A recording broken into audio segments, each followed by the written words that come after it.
Hamapan Hen Padal of Lim Manipur gi irang si taseng na huzik me tang ahumda taseng na kuki kuki community gi amusung lakliba illegal immigrants makoi amusung militants sinsina kuki backing lady harakanda kuki lady ba mapan kuki lady ba makoi kuki community gi mi sinsina sandu iba false propaganda sandu omba ai kuki Anglo kuki war centenary gate se kuki mai thana ba torami mai tai mai thana ba torami kain haijalapa adudagi kuki Delhi University gi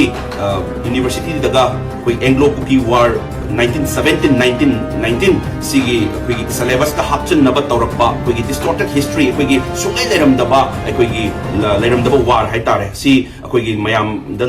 larik oin tamanna ba honarakpa aduga larik sing the phong na ba honarakpa kuki mamin dai university daga hapchen na ba honarakpa aduga manipur da su sungai leiramdaba kuki tawra leiramdaba history haitare adugi centenary gate ama huzik leiriba se si sari basigi permission leibra leitabra si kanana tawra sari bano sigi history se lana chadali basi kari kino haiduna sigi kumana kanana si sana bagi damakta koigi permission pili bano na aina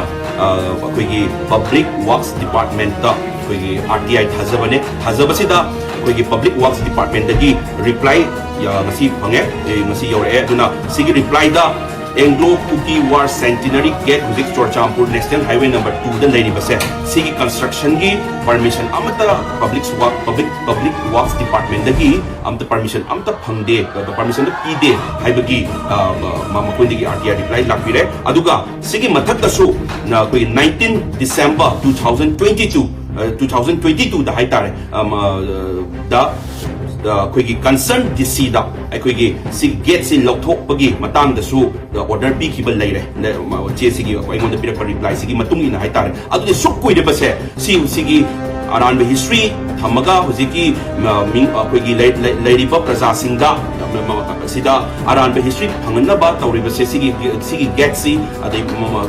niyom chadana national highway number 2 da sajali basi si ka dawai sari bano lokthok na ba order pi khabo du lokthok tri base kari gino aduna huzik RTI reply da su khangjare public works department da sigi permission pi ki ba amta laiti haibagi pot am su lairabani na sigi centenary gate si concern department na Manipur amata ni huzik lari base adu Manipur sida ko gi Manipur sida aran be history da chalpa pamde aran be history imta lahin ba pamde aduna aran be history leitaragadi tawri ba aran ba sing mafam si leitaragadi aduna akoi gi haying tungda lakata generation gi tamakta akai ba myam lakani aduna yaragadi sigi 19/12/2022 da su sigi removal gi permission bi given lai akoi order bi given lai rabani na Anglo Kuki War Centenary Gate si sigi si am tuna lokthok piro